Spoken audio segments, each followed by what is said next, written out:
আমার সম্মানিত মুসল্লি কেরাম, সূরাতুল বাকারার 226 নং আয়াতে আল্লাহ পাক রব্বুল আলামিন যেই কথাটা বুঝাইতে চাচ্ছেন, ইয়া আইয়ুহাল্লাযীনা আমানু মা লাকুম ইযা ক্বিলা লাকুম ইনফিরু ফি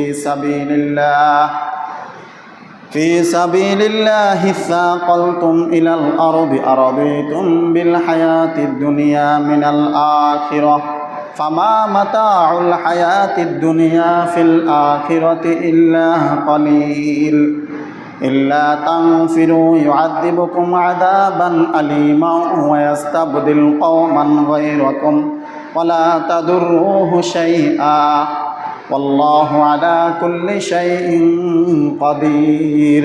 আল্লাহ পাক রব্বুল আলামিন সূরাতুল বাকারার 226 নং আয়াতের মধ্যে বলেন, ইয়া আইয়ুহাল্লাযীনা আমানু মা লাকুম, ও আমার ঈমানওয়ালারা, তোমাদের কি হইছে, কি হলো তোমাদের, হলোটা কি?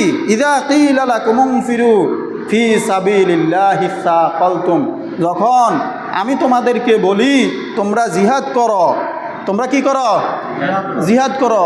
ফি সাবিলিল্লাহি সাকালতুম ইলাল আরদি, মাটিকে জড়িয়ে ধরো তোমরা। আমি বলি জিহাদ করো, তোমরা মাটিকে জড়িয়ে ধরতেছ। আল্লাহ পাক রব্বুল আলামিন বলেন কি, তোমরা কি করো?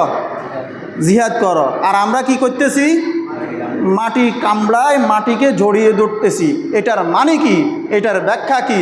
অর্থাৎ আমরা দুনিয়ার মহব্বত, দুনিয়ার ভালোবাসা, দুনিয়ার আরাম আয়েশ, স্ত্রী সন্তান, ছেলে মেয়ে, মা বোনকে ফেলে রেখে আমরা জিহাদে অংশগ্রহণ করতেছি না। এই জন্য আল্লাহ পাক রব্বুল আলামিন বলেন, জমিনের যে মাটি আছে এই মাটিকে তোমরা জড়িয়ে ধরতেছ। কথা বুঝতে পারছেন? হ্যাঁ, তখন জিহাদ আর ফরজে কাফায়া থাকে না, জিহাদ ফরজে আইন হয়ে যায়। জিহাদ কি হয়ে যায়? ফরজে আইন হয়ে যায়। আর রাদিতুম বিল হায়াতিদ দুনিয়া মিনাল আখিরাহ ফামা মাতাউল হায়াতিদ দুনিয়া ফিল আখিরাতি ইল্লা কলিল।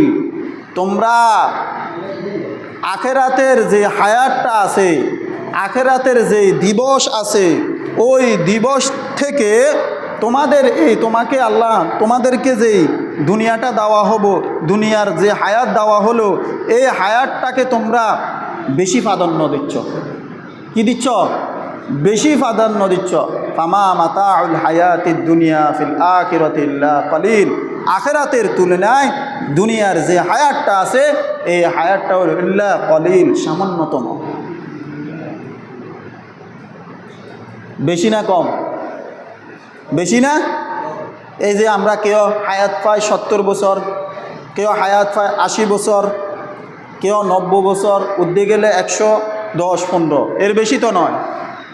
এই সময়টা আখিরাতের হায়াতের তুলনায় হলো একটা নিঃশ্বাসের থেকেও অনেক কম, একটা নিঃশ্বাসের থেকেও কি অনেক কম। এই জন্য আল্লাহ পাক রব্বুল আলামিন বলেন, আখিরাতের হায়াতের তুলনায় দুনিয়ার হায়াত হলো ইল্লা কলিল, সামান্যতম।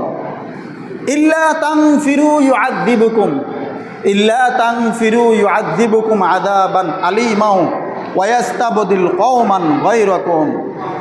তোমরা যদি জিহাদে অংশগ্রহণ না করো, তোমরা যদি জিহাদে অংশগ্রহণ না করো, তোমাদেরকে শক্ত আযাব দেওয়া হবে।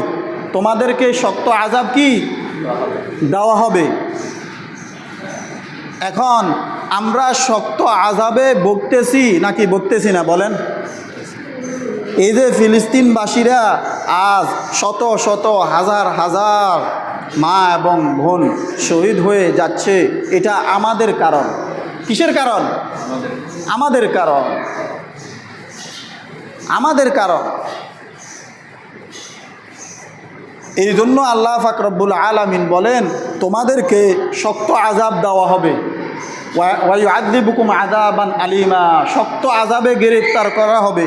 ওয়া ইয়াস্তাবদিল কওমান গায়রাকুম, এমন একটা কওম, এমন একটা সম্প্রদায় আমি প্রতিষ্ঠিত করুম, নাজিল করে দিমু, ফাটাই দিমু, তোমরা ওয়ালা তাদুররুহু শাইআ, তাদেরকে কিছুই করতে পারবে না, তোমরা তাদেরকে কিছুই করতে পারবে না। এখন কি আমরা এই যে আল্লাহ পাক রব্বুল আলামিন আযাব হিসাবে, আযাব স্বরূপ হিসাবে ইসরায়েলদেরকে আমাদের উপর চাপাই দিয়েছেন, ফিলিস্তিনদের উপর চাপাই দিয়েছেন, তামাম পৃথিবীর সকল মুসলমানদের উপর চাপাই দিয়েছেন, কারণটা কি?